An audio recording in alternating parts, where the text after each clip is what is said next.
అయితే కాంగ్రెస్ పార్టీ గత 2 సంవత్సరాలుగా ఇచ్చిన మాట ప్రకారము ఏదైతే గ్యారంటీలు 6 గ్యారంటీలు ఏదైతే మేము ఎలక్షన్ అప్పుడు చెప్పినామో దాదాపు 8,000 కోట్ల రూపాయలు ఫ్రీ బస్కి కేటాయించడం జరిగింది. మళ్ళా 500 రూపాయల గ్యాస్ సిలిండర్కి దాదాపు 700 కోట్లు కేటాయించడం జరిగింది. మళ్ళా ఫ్రీ కరెంట్ 200 యూనిట్ల ఫ్రీ కరెంట్ ఏదైతే ఉన్నదో దాదాపు 3,500 కోట్లు దానికి ఇప్పటి వరకు కేటాయించడం జరిగింది. మళ్ళీ మీ అందరికి తెలుసు ఎన్ని కష్టాలైనా గతంలో కూడా రైతుల కోసము అండదండగా ఉండిన కాంగ్రెస్ పార్టీ అప్పుడు నేషనల్ లెవెల్లో కూడా రైతుల కోసం మేము న్యాయం చేస్తామని చెప్పి ఏదైతే చేసినారో రుణమాఫీ, రైతు భరోసా, ఇంకా 2 లక్షల వరకు ఏదైతే ఫామ్ లోన్ వేవర్ ఉండేనో దాదాపు 20,000 కోట్ల పైగా దానికి కేటాయించడం జరిగింది. మళ్ళీ మీరు చూస్తున్నారు ఇందిరమ్మ హౌసింగ్ చాలా పెద్ద ఎత్తున డిమాండ్ ఉండే గత 10 సంవత్సరాలు మీ అందరికి తెలిసిన విషయమే. ఆర్థికంగా ఎన్ని ఇబ్బందులున్నా నేను ఈ నంబర్లు ఎందుకు షేర్ చేస్తున్నాను మీతో అంటే ఆర్థికంగా ఎన్ని ఇబ్బందులున్నా మా రేవంత్ రెడ్డి గారు కాంగ్రెస్ పార్టీ రాహుల్ గాంధీ గారి ఆదేశాల మేరకు ఇచ్చిన మాట మీద మేము కట్టుబడి ఉండాలా. ఖచ్చితంగా మేము ఎన్ని కష్టాలైనా మేము ఇచ్చిన మాట పైన పనిచేస్తామని చెప్పి ఇందిరమ్మ హౌసింగ్కి కూడా దాదాపు 3,500 కోట్ల రూపాయలు దానికి కేటాయించడం జరిగింది. మళ్ళా యంగ్ ఇండియా స్కూల్స్ ఇప్పుడే చెప్పినట్టు సోమన్పల్లిలో ఏదైతే చెన్నూరు ప్రత్యేకంగా సోమన్పల్లిలో మరి చెన్నూరు ప్రాంతాల్లో ఐ థింక్ మంచిర్యాలలో కూడా బెల్లంపల్లి అయితే 3 మరి అటు మంత్రికి కూడా క్లియర్ అయింది. సో దాదాపు ఒక 4-5 స్కూళ్ళు అయితే కన్స్ట్రక్షన్ అవన్నీ స్టార్ట్ అయితే తొందరలోనే ఒక్కొక్క స్కూల్ దాదాపు 200 కోట్లు అని చెప్పి ముందుకెళ్తున్నాము. మరి ముఖ్యంగా రాజీవ్ ఆరోగ్యశ్రీ స్కీమ్లో ద్వారా కూడా దాదాపు 3,000 కోట్ల రూపాయలు దానికి కేటాయించడం జరిగింది. మొత్తానికి 2 సంవత్సరాలు ప్రజాపాలనలో మీరు చూస్తున్నారు. సన్న బియ్యం కూడా ఏదైతే అనౌన్స్ చేసిందో ప్రభుత్వం చాలా మంచి స్పందన ఉన్నది. నేను కూడా ఆన్ గ్రౌండ్ పోయి పబ్లిక్లో కలుస్తుంటే చాలామంది మంచి రెస్పాన్స్ ఇస్తున్నారు. సో ఈ అన్నీ ముఖ్యంగా ప్రజలకు తీసుకుపోయే బాధ్యత మాది. కాంగ్రెస్ పార్టీ చేసే గ్యారంటీలు ఏదైతే ఇచ్చిందో దానికి కట్టుబడి ఉన్నాము. మరి ఇప్పుడే చెప్పినట్టు పెన్షన్ విషయంలో చాలామంది పెన్షన్ గురించి కూడా అడగడం జరిగింది. దాన్ని కూడా ఖచ్చితంగా తొందరలోనే మేము దాని మీద కూడా పనిచేస్తామని చెప్పి మళ్ళొకసారి మీ అందరికి చెప్తూ నేను గత నెల రోజులు పార్లమెంట్ సమావేశాల్లో మీరు అందరు చూస్తున్నారు. ప్రత్యేకంగా మంచిర్యాలకి పెద్దపల్లికి ఇండస్ట్రీస్ తీసుకురావాలని చెప్పి కోరడం జరిగింది. రీసెంట్గా ఒక సెమీకండక్టర్ ఫెసిలిటీ ఏదైతే మన తెలంగాణ ప్రాంతానికి రావాల్సిందో లాస్ట్ మినిట్ దాన్ని ఆంధ్రప్రదేశ్ తీసుకెళ్లడం జరిగింది. ఇది కేవలము రాజకీయంగా చేసిన డెసిషన్ కానీ మీరు స్ట్రెంగ్స్ మెరిట్స్ చూసుకుంటే ఆ ప్రాజెక్ట్ మీద మొత్తం పనిచేసింది మనం, ప్రాజెక్ట్ రెడీ చేసింది. మరి లాస్ట్ మినిట్ ప్రాజెక్ట్ మీరు ఆంధ్రప్రదేశ్కి ఎట్లా తీసుకుపోతారని చెప్పి అప్పుడు అశ్విని వైష్ణవ్ గారు ఉండే హాల్లో పార్లమెంట్లో వారిని కూడా అడగడం జరిగింది. మరి దాని తర్వాత రిక్వెస్ట్ కూడా ఇవ్వడం జరిగింది. సో దాదాపు 500 నుంచి ఒక 1000 కోట్ల వరకు ఒక ప్రాజెక్ట్ ఇమీడియట్గా పెట్టాలని చెప్పి వారికి కూడా రిక్వెస్ట్ చేయడం జరిగింది. ప్రత్యేకంగా రైల్వేస్ పాయింట్ ఆఫ్ వ్యూ మీరందరూ చూస్తున్నారు. ఎలక్షన్ అప్పుడు కూడా చెప్పింది ఇదే విషయము, క్యాంపెయినింగ్ అప్పుడు కూడా చెప్పింది. ఇన్ఫ్రాస్ట్రక్చర్ డెవలప్మెంట్ మన దగ్గర గత 10 సంవత్సరాలు కొంచెం నిర్లక్ష్యం చూపించినారు. ఇన్ఫ్రాస్ట్రక్చర్ డెవలప్మెంట్ మీద మేము కృషి చేస్తామని చెప్పి మొదటి ఫేజ్లో వందే భారత్ ట్రైన్ ఎక్స్ప్రెస్ రామగుండం హాల్టింగ్కి అడిగినాము. అది వాళ్ళు ఇమ్మీడియట్గా క్లియర్ చేసినారు. మరి దాని తర్వాత చాలామంది మంచిర్యాల నుంచి కనెక్టివిటీ కావాలా, మాకు ఇబ్బంది అవుతుంది అని చెప్తే మళ్ళీ మంచిర్యాల కూడా స్టాప్ చేసినాం. మీరు అందరు చూసినారు, మంచి ఎత్తున రెస్పాన్స్ వచ్చింది. వాస్తవంగా చెప్పాలంటే వందే భారత్ ఆదాయం కూడా పెరిగింది. మేము గర్వంగా అశ్విని వైష్ణవ్ గారు కూడా చెప్పినా, నేను మీరు స్టాప్ ఇచ్చినాక మీ ప్రాఫిటబిలిటీ పెరిగింది సార్ అని చెప్పి కూడా వారికి చెప్పడం జరిగింది. మళ్ళీ ఈఎల్ఐ స్కీమ్ మీ అందరు గుర్తుంది, గత పార్లమెంట్ సెషన్లో కూడా ఈఎల్ఐ స్కీమ్ అంటే ఎంప్లాయీ లింక్డ్ ఇన్సెంటివ్ పెట్టాలా, సెంట్రల్ గవర్నమెంట్ నుంచి ఒక స్కీమ్ తీసుకురావాలి. సంస్థలు ప్రొడక్షన్ బేస్డ్ మీద వాళ్ళకి బెనిఫిట్ కాదు, ఎంప్లాయ్మెంట్ బేస్డ్ మీద బెనిఫిట్ రావాలని చెప్పి నేను అది పార్లమెంట్లో రేజ్ చేయడం జరిగింది. అది కూడా ఇంప్లిమెంట్ అయింది. నేషనల్ వైడ్ ఎంప్లాయ్మెంట్ లింక్డ్ స్కీమ్కి దాదాపు 80,000 కోట్ల రూపాయలు ఆ స్కీమ్కి కేటాయించడం జరిగింది. సో దీని అర్థం ఏంటంటే కంపెనీలు సంస్థలు జాబ్లు ఎక్కువ పెంచితే వాళ్ళకు కూడా ఎక్కువ సబ్సిడీలు వచ్చే ఛాన్స్ ఉన్నది అని చెప్పి దాని మీద ఫోకస్ పెట్టడం జరిగింది.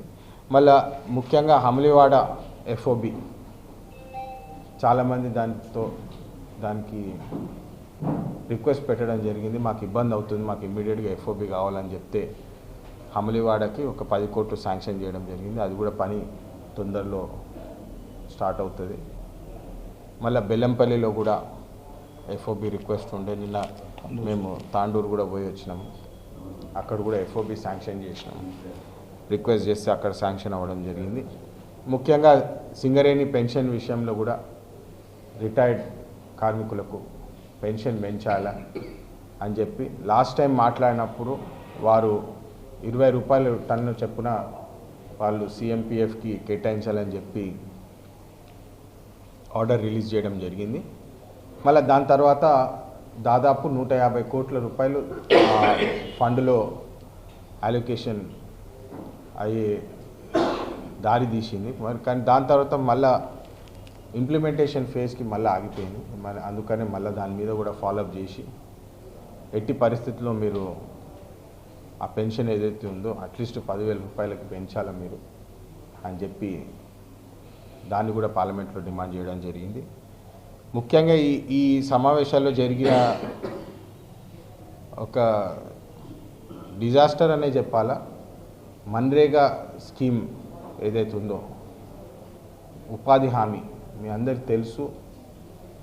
ఎలక్షన్ టైంలో కూడా మేము చాలా వరకు ఉపాధి హామీ చాలామంది దాంతో బెనిఫిట్ పొందుతున్నారు.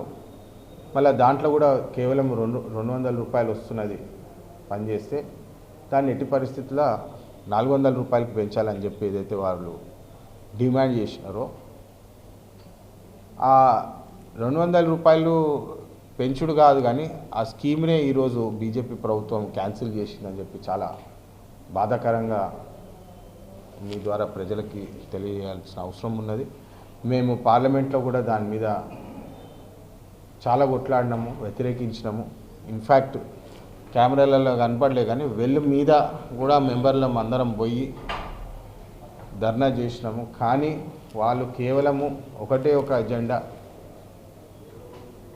గత 10 సంవత్సరాలు ఏదైతే రిక్వెస్ట్ ఉండేనో ఉపాధి హామీ పెంచాలా మీరు అని చెప్పి ఏదైతే రిక్వెస్ట్ ఉండేనో ఆ రిక్వెస్ట్ని కూడా పక్కకు పెట్టి ఇప్పుడు కేవలము 60 రూపాయలు 60 రోజుల కోసమే ఈ స్కీము వర్ధిస్తుంది అని చెప్పి వాళ్ళు ఆ స్కీమ్ను కూడా cut చేసేసినారు.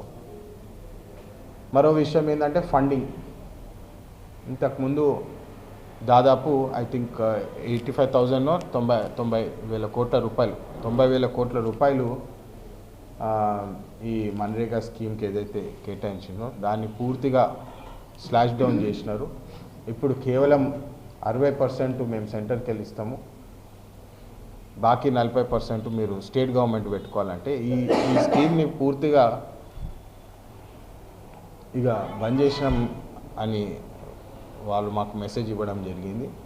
And just marketing name diversion అని చెప్పేసి మహాత్మా గాంధీ గారి పేరు కూడా దాని నుంచి తొలగించి జీరామ్జీ అని చెప్పి పేరు పెట్టినారు. అంటే ఫాదర్ ఆఫ్ ద నేషన్ పేరు కూడా దాని నుంచి తొలగించేసినారు. నేను మా పార్లమెంట్లో కూడా చెప్పినాను, 2047 వికసిత్ భారత్ ఏదైతే మోడీ గారు ట్యాగ్ లైన్ వేసిండ్రో, ఆయన నిజమైన ఆశ ఏంటంటే మహాత్మా గాంధీ వికసిత్ భారత్ చేద్దామని చెప్పి అనుకుంటున్నాడు. ఎందుకంటే ఎక్కడ అవసరం లేని దగ్గర కూడా పేర్లు మార్చేయడము, మళ్ళీ దానికి ఫ్రెష్ ఇన్వెస్ట్మెంట్ అవుతుంది. పేరు మారుస్తే మీ అందరికి తెలుసు, మళ్ళీ కొత్త బ్రాండింగ్ చేస్తారు, మళ్ళీ కొత్త చేస్తారు. సో ఇవన్నీ కేవలము ఒక దురాచరణతో ముందుకెళ్తుందని చెప్పి ఈ విషయము ప్రజల్లోకి తీసుకెళ్ళడం అవసరం ఉన్నది. మళ్ళా అదేవిధంగా మీ అందరు చూస్తున్నారు, ఇప్పుడు శబరిమల టైం, శబరిమల ఎక్స్ప్రెస్ ఇక్కడ హాల్టింగ్ చేయాలని చెప్పి ఏదైతే వారు కోరున్నారో చాలామంది భక్తులు, అది కూడా టెంపరీగా రైల్వే డిపార్ట్మెంట్ తోటి కోరి అది కూడా ముందుకెళ్తుంది, మీరు అందరు చూస్తున్నారు. మరి రెండు విషయాలు, లెదర్ పార్క్ మన మందమరిలో ఏదైతే లెదర్ పార్క్ పెండింగ్ ఉండేనో దాని మీద కూడా ఫాలోఅప్ చేసినాము. ఇండస్ట్రీస్ మినిస్ట్రీకి కూడా లేఖలు రాసినాము. దానికి కూడా ప్రొసీడింగ్స్ కొన్ని నడుస్తున్నాయి, అది కూడా వాళ్ళు చెప్తా అన్నారు. లేబర్ ఇన్స్టిట్యూట్ కూడా పోవడం జరిగింది. నేను స్టాండింగ్ కమిటీలో సిఎస్ఐఆర్ లెదర్ ఇన్స్టిట్యూట్కి మాకు విజిట్ ఉండే, అక్కడ పోయినప్పుడు కూడా డైరెక్టర్ గారిని రిక్వెస్ట్ చేయడం జరిగింది, ఇక్కడ మీరు మాకు మంచి ల్యాండ్ ఉన్నది, మీరు లెదర్ ఇన్స్టిట్యూట్ పెడితే మాకు చాలా డెవలప్మెంట్ వస్తుంది, చాలా ఉపాధి కలిపే అవకాశం ఉంటుందని చెప్పి వారితో కూడా మాట్లాడడం జరిగింది. మరి ఇంకోటి ఏంటంటే మైన్స్ యూనివర్సిటీ, ఎందుకంటే మీ అందరికీ తెలుసు మన బేస్ మొత్తం పెద్దపల్లి మంచిర్యాల మొత్తం ఏరియాలో ఒక మంచి మినరల్స్ అండ్ మైన్స్ యూనివర్సిటీ ఉంటే లోకల్ స్టూడెంట్స్ ఏదైతే ఉన్నారో వాళ్ళకు కూడా ఒక మంచి ఆపర్చునిటీ ఇచ్చినట్టు ఉంటుంది, education point of view, development point of view. మరి నిన్న కన్నెపల్లి భీమిలి కూడా పోవడం జరిగింది. అక్కడ కేజీబీ స్కూల్ ఉంటే వాళ్ళు కూడా మాకు వాటర్ వస్తలేదు సార్, మాకు వాటర్ సప్లై సరిగా లేదంటే వారికి వాటర్ ఫెసిలిటీస్ కూడా ఇమ్మీడియట్లీ ఎంపీ ల్యాండ్స్ తోటి శాంక్షన్ చేయడం జరిగింది. రీసెంట్గా మంచిర్యాల్ మెడికల్ కాలేజ్ విజిట్ చేయడం జరిగింది. అక్కడ స్టూడెంట్స్ మాకు ఇబ్బంది అవుతుంది సార్, చాలా రూటు బస్సులకు కష్టమవుతుంది, మాకు కొన్ని బస్సులు శాంక్షన్ చేయాలా, వాళ్ళు యాక్చువల్లీ డిమాండ్ చేసింది 3 బస్సులు శాంక్షన్ చేయాలని డిమాండ్ చేసింది, కానీ మేము ఇమ్మీడియట్గా 2 బస్సులు ఎంపీ ల్యాడ్స్ ద్వారా వారికి శాంక్షన్ చేయడం జరిగింది. తర్వాత నేతకాని బిల్డింగ్, అది కూడా చాలా లాంగ్ పెండింగ్ డిమాండ్ ఉండే, ఒక 50 lakhs, అది కూడా ఎంపీ ల్యాడ్స్ నుంచి నేతకాని డెవలప్మెంట్ బిల్డింగ్ డెవలప్మెంట్ కోసము ఇవ్వడం జరిగింది. ఇంకా నేమ్ చేంజ్ రిక్వెస్ట్ కూడా ఏదైతే మేము లా మినిస్టర్కి ఇచ్చినామో దాని మీద కూడా ఈసారి ఫాలోఅప్ చేయడం జరిగింది.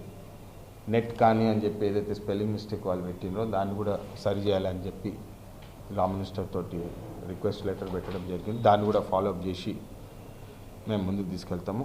ఆల్ ఇన్ ఆల్ మీరు చూస్తున్నారు, డెవలప్మెంట్ పాయింట్ ఆఫ్ వ్యూ, అభివృద్ధి బాటలో నడవాలని చెప్పి ఏదైతే రిక్వెస్ట్లు ఉన్నాయో, మన ప్రజల రిక్వెస్ట్లు ఏదైతే ఉన్నాయో ముందుకు తీసుకెళ్ళాలి.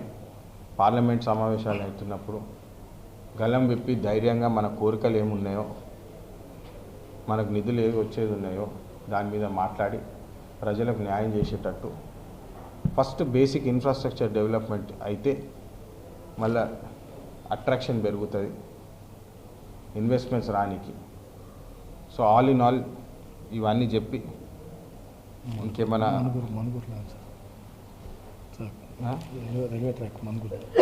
మనుగూరు పెద్దపల్లి నుంచి మనుగూరు రైల్వే ట్రాక్, అదొక పెద్ద మూమెంట్ జరిగింది. దాదాపు 4,000 కోట్లు దానికి శాంక్షన్ చేయడం జరిగింది.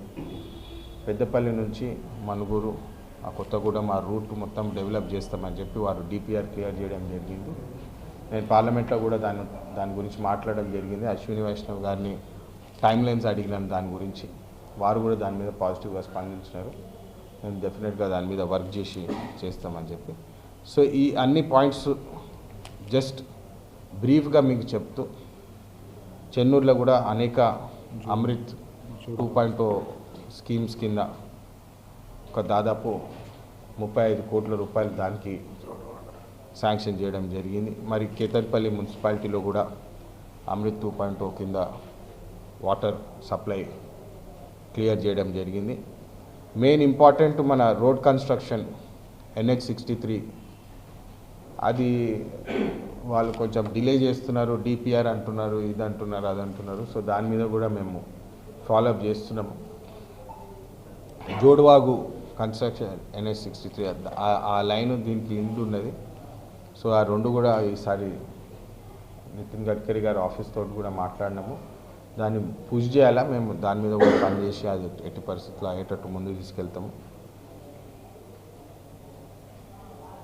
అండ్ కాటన్ పత్తి గురించి కూడా చెప్పడం అవసరం ఉన్నది. మీ అందరికి తెలుసు,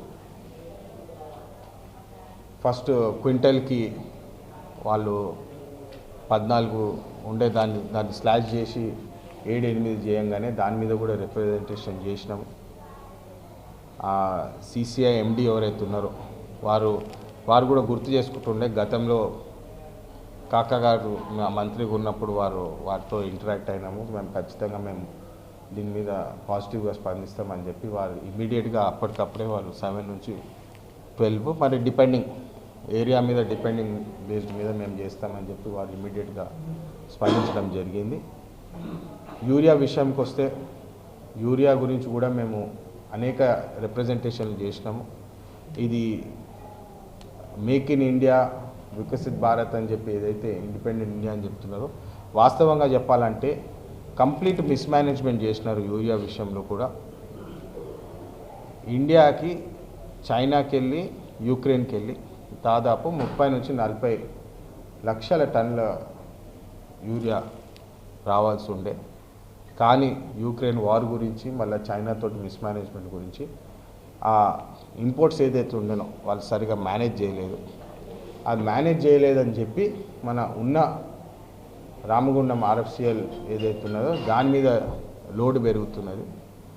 లోడ్ పెరిగినప్పుడు కూడా అక్కడ మేనేజ్మెంటు, లోకల్ మేనేజ్మెంటు సరిగా ప్లాంట్ నడపకపోవడం వల్ల అవుట్పుట్ ఏదైతే 12 lakh tons రావాలో హార్డ్లీ 8 లక్షలు 9 లక్షలు వస్తుంది. సో దీని మీద కూడా మేము ఎంక్వైరీ చేయాలని చెప్పి డిమాండ్ చేసాం. సో ఇది బ్రీఫ్గా అందరికీ మీడియా మిత్రుల ద్వారా ప్రజలకు ఈ విషయం చెప్పాలని చెప్పి